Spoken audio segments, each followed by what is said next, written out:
everyone, this is Brian from ActiveMelody.com. This is a follow-up to the previous fingerstyle Ragtime Blues lesson that I put together. So for those of you seeing this out of context, there will be a link to that on the screen. I recorded a full band version of this so that I could show you how to play the lead, which is what this lesson is, what we're going to concentrate on. But in addition to that, there's also a jam track that you can practice along for those of you that are just learning how to play that fingerstyle rhythm. And it'll be a full band that you can play along with, so it'll be missing the rhythm part. So there's really 2 tracks that you can download to practice with. In addition to that, there's the tablature for this lesson, so make sure you download that as well. So you can get all of that over at www.activemelody.com. So let's take a look at this lesson. Alright, so before we get started, I always get a lot of questions on the guitar that I'm using in a lesson. And for those of you that have been watching me, in the last probably 4 or 5 videos that I've put together, I've been using an Alvarez 710. Here's the guitar I have been using. It's an Alvarez 710 SB. It's a little parlor guitar. It's a great little guitar, and that's what I've used in probably the previous 4 or 5 videos. This, however, same body style, same size, I should say. This is a prototype guitar from Alvarez, and it's called an Alvarez EP015 SB. And the SB stands for Sunburst, I would assume. But just a beautiful little guitar. In fact, I'm going to be giving away this very guitar in a contest. I'm putting together the details of that. So I'm going to make another video that really highlights this guitar and all the benefits and features of it, and goes into a lot of detail on that. So stay tuned for that if you have an interest. But if you've ever liked playing smaller style, parlor guitars, I'm telling you, it's hard to beat this guitar. So anyway, keep an eye out for this. This will be the AP015 SB for Sunburst. Okay, so in this lesson, what I've done is I've taken the previous lesson that I did, which was just the rhythm part. So the other one was the fingerstyle rhythm, and in this one I'm going to show you how to play this lead on top of that. So even if you weren't interested in learning the fingerstyle, or it was too challenging, this would be a great one to pick up and play along with. And download the jam track for this if you have an interest in learning to play the lead part. You can do this on electric or an acoustic guitar. It'll work just as well on either. So what I'm doing, I'm in the key of E, and I'm going to start off in the major pentatonic scale. Now, I'm kind of switching between the 2 scales, and the 2 scales being major pentatonic and minor pentatonic. I'll try not to get too detailed on the nuances of that, and we'll just try and show you note for note, first of all, what I'm doing, and then I'll point out when we're in one scale and when we're in the other, without getting too into off the path of the goal of this lesson, which is to teach you the notes of this solo. Okay, so the first thing that happens is, let me break that down into a little smaller part. Really what happens is, that's probably the first thing that you should think about learning. And what I did there, all that happened on the first string, the high E string. I'm using a pick with this, by the way. And with my left hand, I'm using my middle finger, and I'm starting here on the 2nd fret, and I'm sliding up to the 4th fret on the first string. That's the first thing that happens. Just a downstroke with the right hand. And then I come down and play this little thing. Now, there's 2 ways you can do that. One way, and the way I like to do that, was literally take my finger, I'm on the 2nd fret, 1st string, and I'm going to slide up to the 3rd fret and slide back down to the 2nd fret. All with my middle finger there. So it's like this. If you did it really slowly, it would sound like this. But notice I'm just picking once, and I'm sliding back and forth between those 2 frets. And played in sort of real tempo, it sounds like this. It gives you kind of a trill, like if somebody were singing, you know, sometimes you'll hear someone's voice do that. Now that's one way to do it. The other way that you might want to approach that would be to do a hammer-on and pull-off. So you'd put your finger down, your pointer finger down on the 2nd fret 1st string, and you'd do kind of a hammer-on with my middle finger onto the 3rd fret 1st string, and then a pull-off. Either way would work. But I think that for me in this, it's just easier for me to go like that, you know, just kind of slide back and forth. So now after you slide back to the 2nd fret, then I'm going to do a pull off with my middle finger here on the 2nd fret. So when I pull off, you can hear I'm just playing that open E string basically, or the open 1 string. So it sounds like this. Notice I'm picking here, then I'm picking just one time here. See? So that's how I'm getting that sound. It sounds really fast, but when you look at it, really your right hand isn't, you know, you're not picking apart each one of those notes. Then we're going to come down and play on the 2nd string, 2nd fret. And I'm using my middle finger again for that. And then I'm going to let go on the 2nd string, so I'm playing an open 2nd string or an open B string, which is that note. Slowly, here's what we have.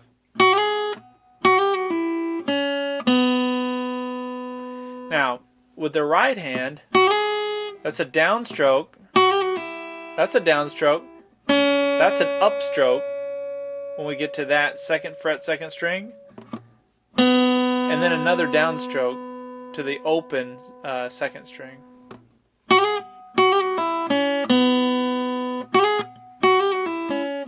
And you may just want to set at that point, if you're struggling with any of this or having a hard time, you may want to set a metronome at this point, or tap your foot and just try and get some kind of a consistency on that.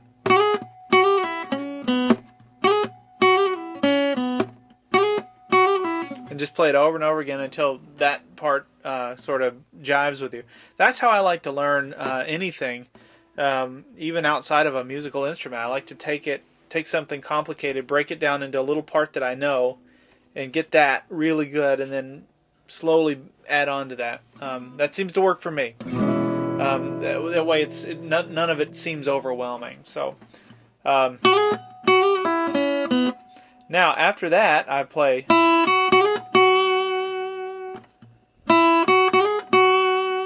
And what I'm doing there, notice I'm using pretty much my middle finger for all of this so far. Here I'm back to the 1st string, the open E string, with a downstroke with the right hand. Now I'm going to play the 2nd fret 1st string, and again I'm pushing down my middle finger, and I'm doing an upstroke with the right hand. So it's now we're going to slide back to that 4th fret 1st string, again with my middle finger. And then we're back to the 2nd fret 1st string. And I apply a little vibrato there. Slowly. Do it again. So, here's what we have thus far.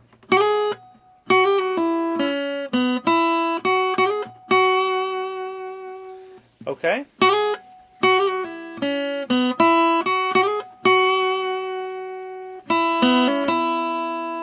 And then I play that part. I go.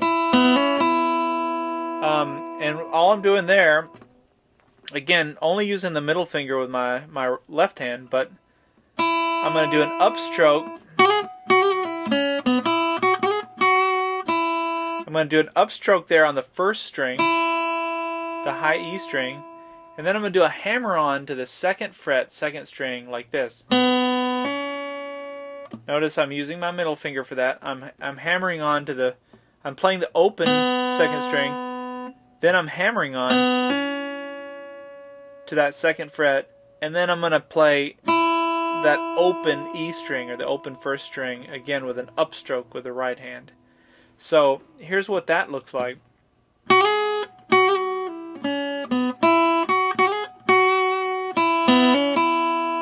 So that last part is just this. Notice it's an upstroke with the right hand, a downstroke, and then another upstroke. So upstroke, downstroke, upstroke. Okay? Let's put it all together. Here's what it sounds like up to tempo.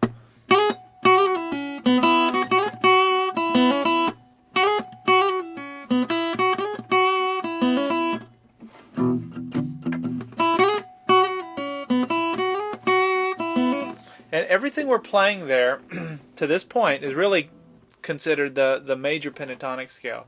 And the major pentatonic scale, for those of you that are wondering what the heck that is, I like to play, pretty much all of my solos are played in either the major pentatonic scale or the minor pentatonic scale. I'm usually in one of the two. And the major has kind of a happy sound, and the minor has more of a sad or bluesy sound. Here's the difference. Notice that everything we're playing, by the way, if you were to describe this, it sounds kind of happy. It doesn't sound very sad. But as soon as you get into a sadder, more bluesy feel, and so that was what I did there, is I shifted into the minor pentatonic. So I'll point out in a few places here where I hit the minor. So now it repeats and it goes. The only difference this time, so the second time through, I still do the slide up to the 4th fret on the first string. Still do that little slide and then a pull off thing. Back to the second fret, second string. Back to the open second string, and then the difference is the second time through is I play second fret first string, and I kind of hit that note. Okay, so here's what we have.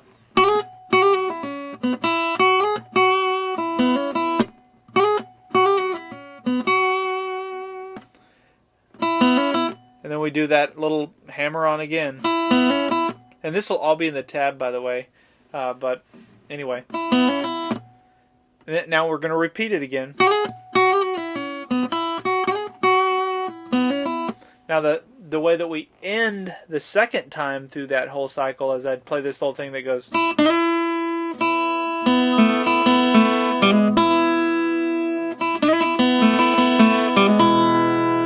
And that's kind of getting into the minor a little bit. You can hear some of that.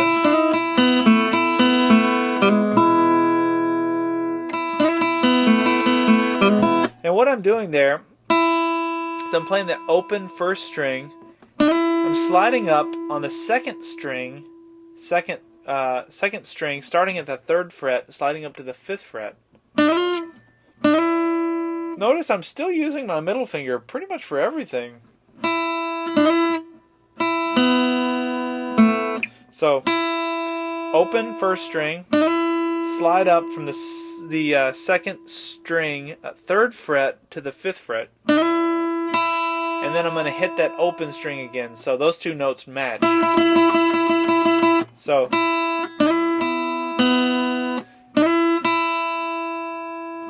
And then I'm going to let go on the second string and just play an open second string, or an open B string. So what that sounds like is.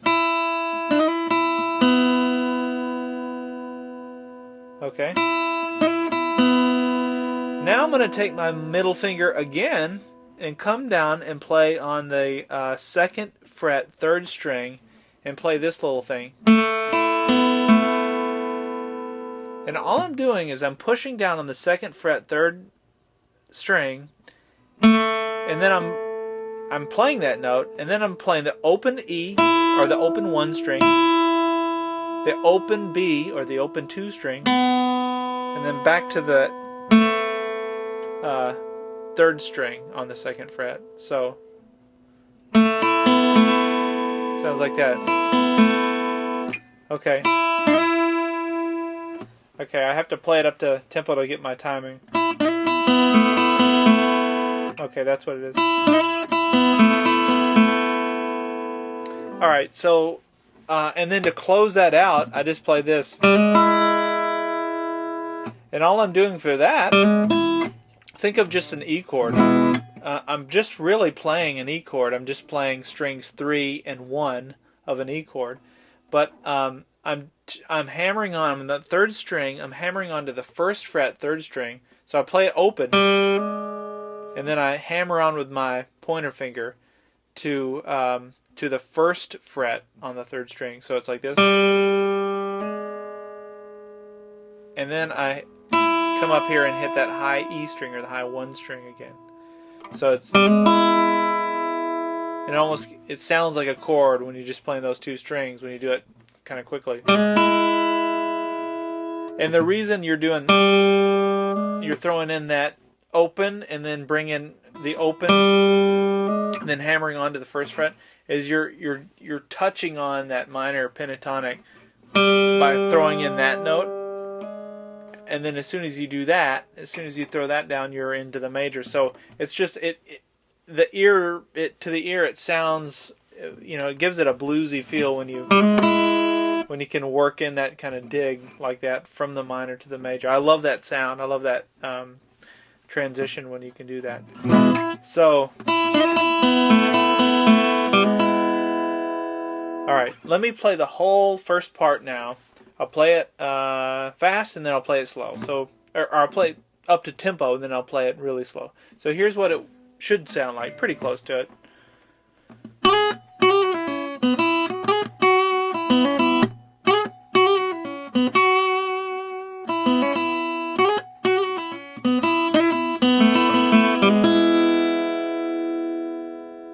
Now notice I didn't explain this. When I play this, the way I'm picking that, there's 2 ways you can do it. The way I'm doing it, I'm doing a downstroke with the right hand there on that 3rd string. And then I'm using my ring finger on my right hand to pluck that high E string.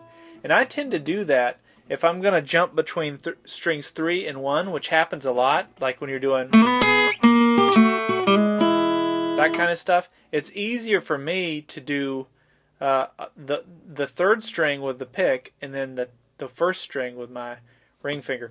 But you don't have to do that. You can also, and I've seen it done both ways, so you could also hammer on to one and then use your pick to pick that. It's just whatever's easiest for you. I think you would do yourself a favor, though, to learn to just rest your hand. Your ring finger naturally is sitting over that 1st string anyway. To do some hybrid picking where you're using your pick and you're actually using a finger too. You'll find yourself over time, the more you play guitar, just naturally doing that anyway. I think you will. I mean, that seems to be the case for most. Okay, so that was the fast version. Here's the slow version.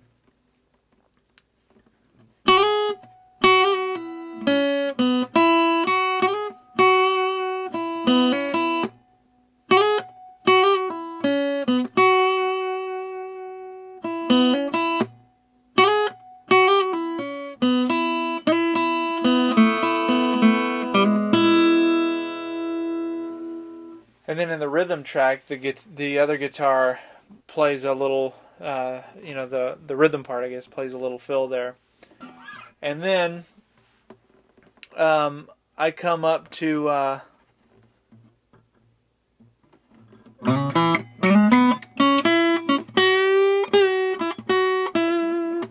do this little walk up.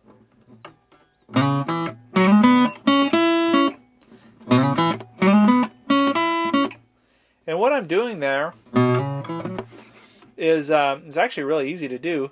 I'm taking my ring finger and I'm starting on the 2nd fret, 5th string, and I'm sliding up to the 4th fret on the 5th string. And what you're going to see here, you're going to see little box patterns, and that'll make doing this easy.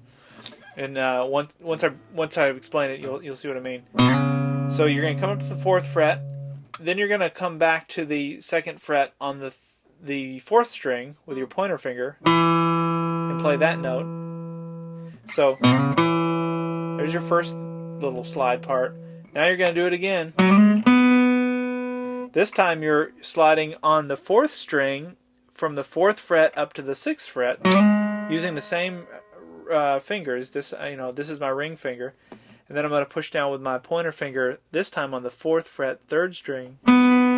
So you have, and that's the little box shape I'm talking about. It's kind of the same little pattern. You're just kind of shifting it.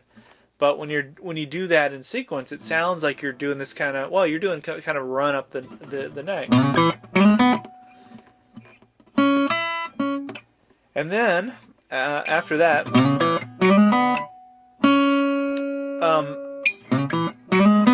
then I'm going to take my ring finger and I'm going to push it down on the third string, sixth fret,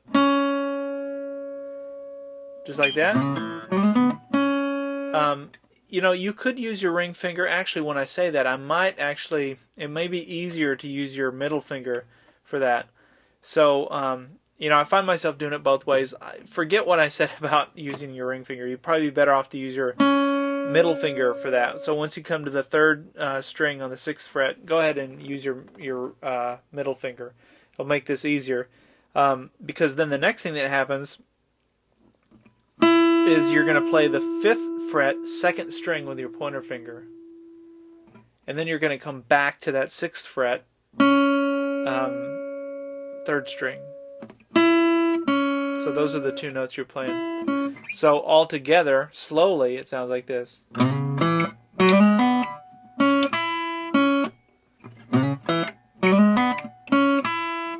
And you can see now why it makes sense to use your middle finger when you come to that third string, sixth fret, because it puts you in position to play that little part. Okay, so all right. So to the second part of the song. Now, what I'm doing there is I'm on the second. This is played on the second string. I'm bending here. I'm starting on the seventh fret. And I'm bending with my, I'm actually using kind of two fingers to bend, but primarily it's with my ring finger. And I have all three fingers. This is just a habit I got into, but I have all three fingers on the frets, consecutively. So 7th fret, 6th fret, and 5th fret. And notice they're all on the same string. But I find myself doing that a lot, so that when I do a bend, especially on an acoustic guitar like this, where the strings are a little harder to bend, I'm actually pushing with all three fingers. It gives you more leverage. You definitely don't want to have just a finger out there by itself like that. You won't have any way to leverage that. So that's why I just naturally will put my fingers over the frets that they should be over anyway, and I'll just push with all of them. Now that's not a full bend. I'm doing a sort of a half bend with that. But still, even with a half bend, it's nice to have that leverage. Okay, so then so what I'm doing there, a half bend on the 7th fret, second string, and a half bend is just going up one fret. So that's the note you're trying to hit. Then I'm going to release it. I'm going to come back to the 5th fret, second string, back to the 7th fret, second string, and then back to the 5th fret, second string. So it's, and you could use that, just that right there, you could pretty much make a whole solo out of just that, doing it at different tempos.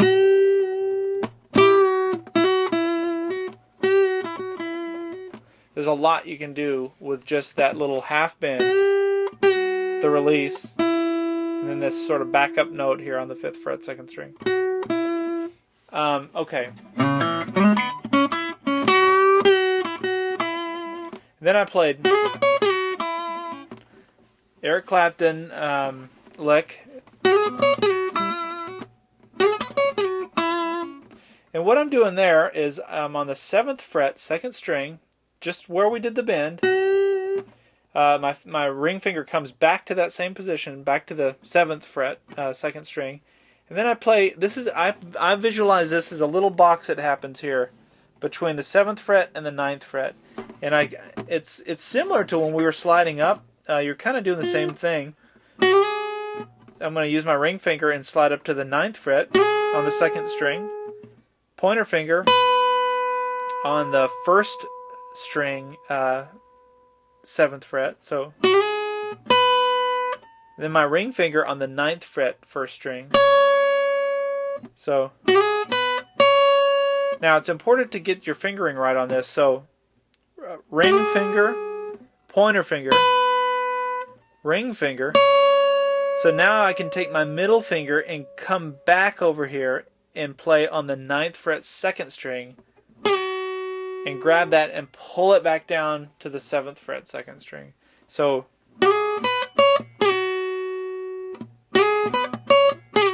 and that pull, that slur, that slide is really what gives it the... It will sound way too robotic if you just play the notes.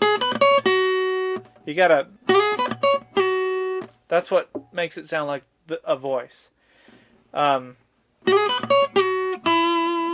And then you land on the 5th fret, 2nd string with some vibrato there. And I use my pointer finger there. And with the picking on that, it's just alternate picking, meaning down, up, down, up. So it's down, up, down, up, down.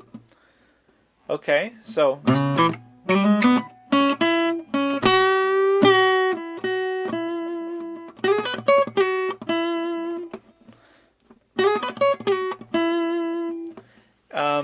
yeah, so that's that, and then some to end that. This is a hard thing to break down because it happens a little different every time you do it.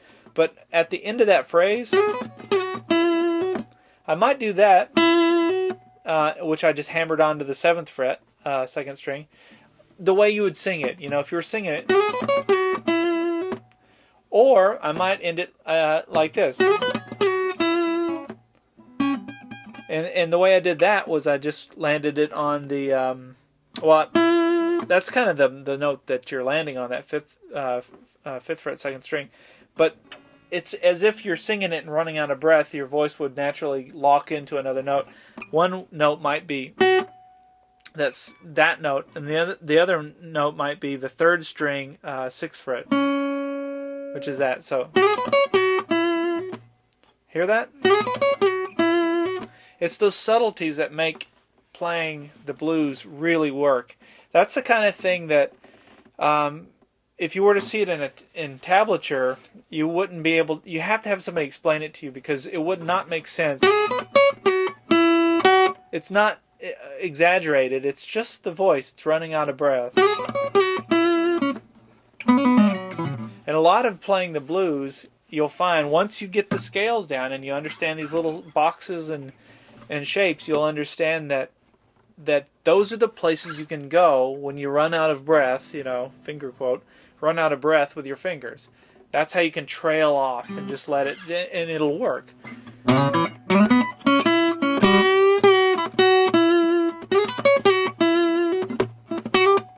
And I don't remember what I did in the intro, so, or if you know, in one way I thought about teaching this was to go...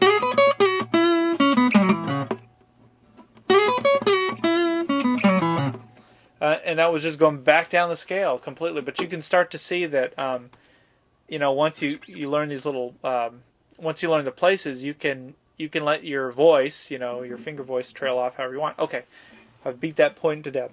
So the first time through, the second time through, I'm going to repeat that again,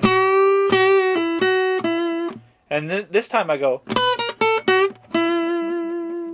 And that is really pretty easy to do. It's just a walk down from the 7th fret, 1st string, to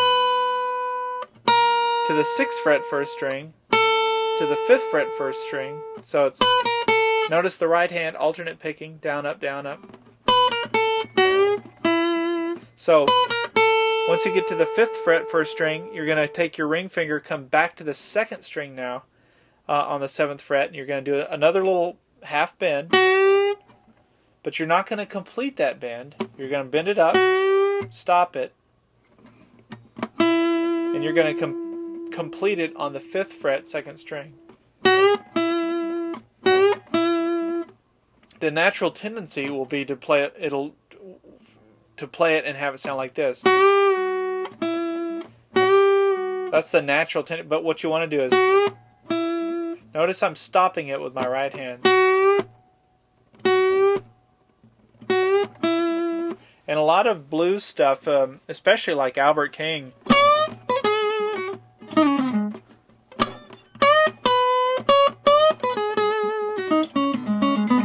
happens where an artist will bend a note and then stop it and not land it where it's easiest, but land it where you would expect it to go if you were singing it.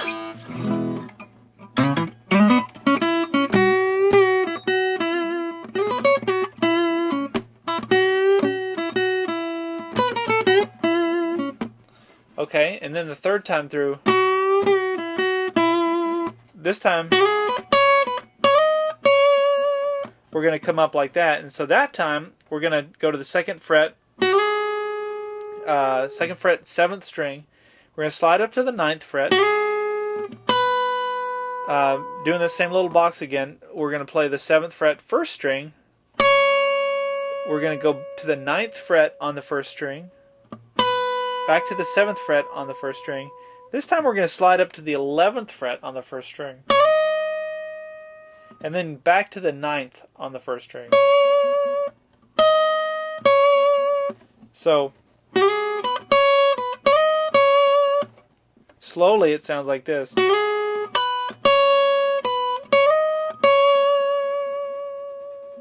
And what we have with that is we're switching over to the this is when it kind of goes to an F sharp 7th chord.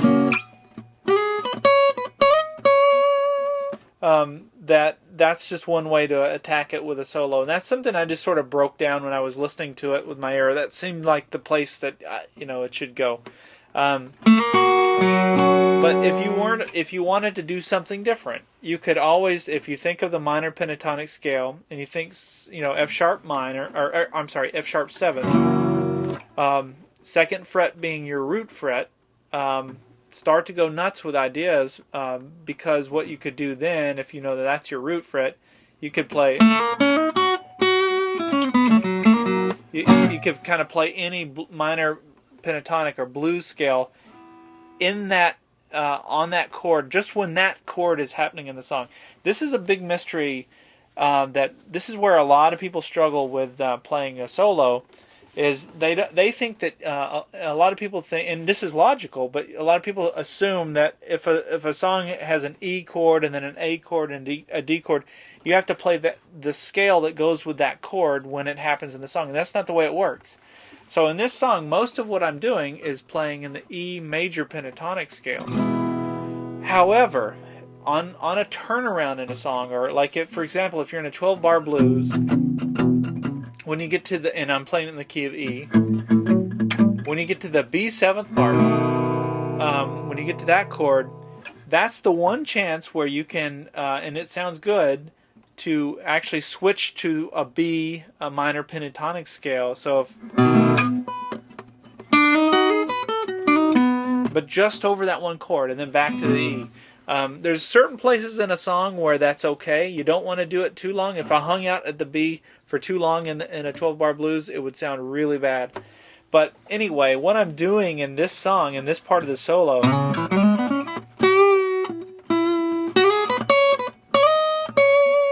I'm jumping to that by hitting that note. I'm going to that F sharp scale.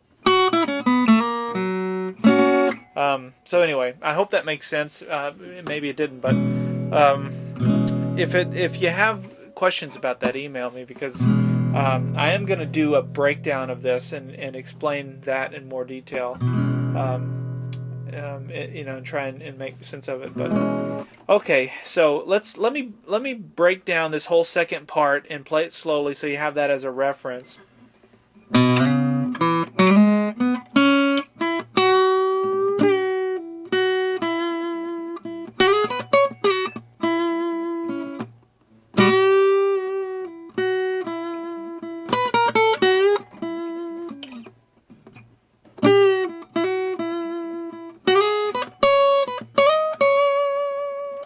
Okay, and then the sort of the last part, I'd play this little run. Again, that's almost a Spanish trill thing. It's an Eric Clapton like. You'll find I play a lot of his stuff because, well, he's just the best. And so what I'm doing there is I'm straddling between the 12th fret here with my ring finger and the 9th fret with my pointer finger. And that's pretty high in the neck for an acoustic guitar, but you can do it. Obviously, you can see this guitar doesn't have a cutaway, but I'm able to still do this. Now, if I went higher than that, I'd be struggling. But okay. So it starts on, so what I do is I kind of put those two fingers down. I put my pointer finger on the 9 first string and my ring finger on the 12 first string. And then I play this. And what I'm doing is I'm playing the 12th fret, then I'm going to let go of the 12th fret so that I'm fretting the 9th fret first string. And then after I play the 9th fret first string, I hammer onto the 12th fret and pull off. So it's like this.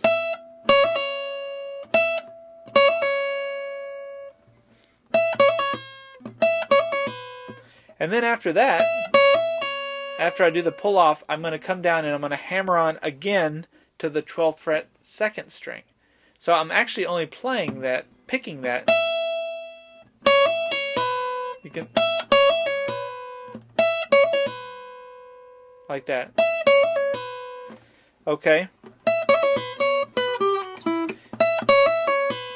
So after that, I'm going to come back to the 9th fret first string, back to the 12th fret second string, then I'm going to reach over with my middle finger to the 12th fret, and I'm going to slide from the 12th fret down to the 11th fret on the 3rd string, just to get that nice little slide. It sounds good. It's those little subtleties again. So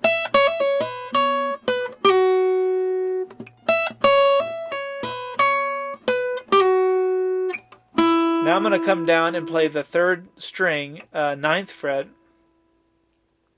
and that's where we are thus far. So that's the tempo. And I had to work really hard at these little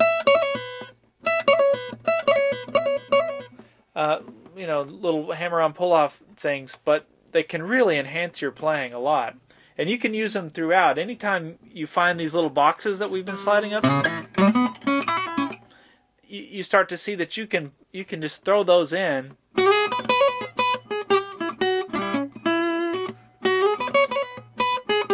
And that's what Eric Clapton does. He's got a little style. I think it's probably a Spanish influence or something. But I love that little thing. Okay, and then to end it, the very last thing that happens is the song goes to a B chord, and knowing that, and that little philosophy that I shared with you a minute ago, that if a song, in a turnaround or a 5 chord or whatever is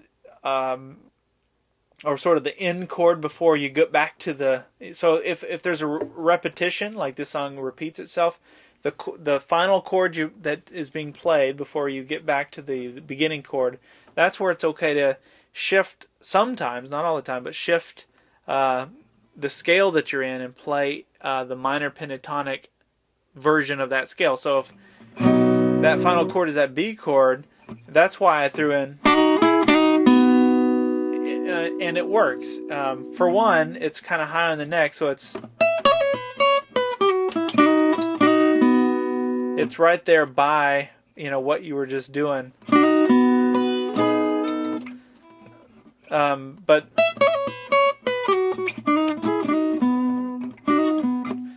anyway, that's kind of where that came from. So when you hear that, what that is that's the minor pentatonic scale for B. Okay, let me play that whole ending part. I'll play it slowly and then I'll play it up to tempo. Here it is.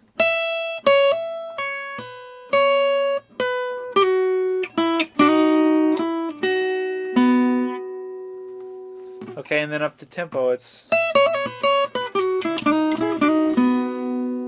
something like that. All right. So let me back up and I'll do the whole thing. I'll do it pretty close to tempo and then I'll play it slowly. So here we go.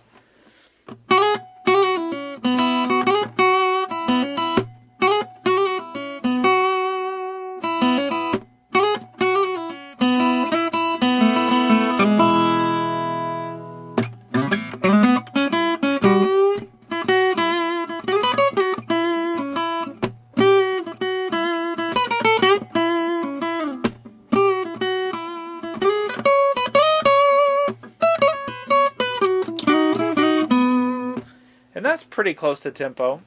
Sounds a little naked, out of context, without the jam track. Here it is slowly, so you have that as a reference.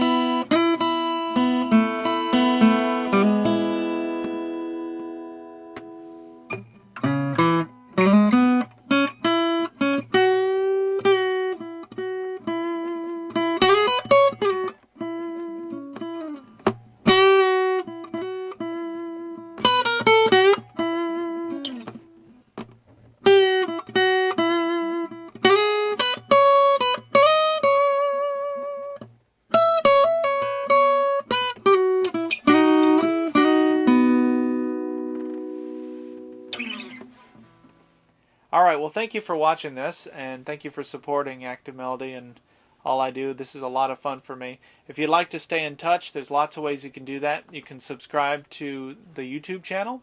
You can go over and like me on Facebook. It's facebook.com/ActiveMelody. Or you can follow me on Twitter at twitter.com/ActiveMelody. Or you can just sign up at the website, which is www.activemelody.com. So there's lots of ways we can stay in touch. I try and do new lessons, once a week or so, and I'll broadcast them out on all of those channels so that you'll know what's coming. So anyway, thanks again, and we'll see you in the next lesson.